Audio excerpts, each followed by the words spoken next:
दिखाओ। माशाल्लाह सुभान अल्लाह, ये दिखा दो, इसके अंदर डाल दो, डालो अब्दुर्रहमान, इधर डाल दो। ठीक है, तो ये है लेमन ट्री और माशाअल्लाह सुभान अल्लाह बहुत सारे इसके अंदर लेमन्स लगे हुए हैं। ये देखो अब्दुर्रहमान, वहाँ पर भी है अंदर, उधर देखो नीचे, और देखो यहाँ पर, इधर इधर इधर है, इधर यहाँ पे, ये रहे।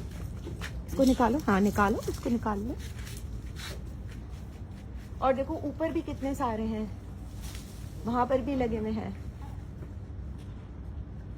जी ये है हमारा लेमन ट्री और इसमें से हम निकाल रहे हैं अभी लेमन। तो मैंने सोचा छोटी सी वीडियो बना के मैं शेयर करती हूँ आपके साथ। ये माशाल्लाह इतने सारे हैं जो आज निकले हैं। पकड़ना इसको जरा।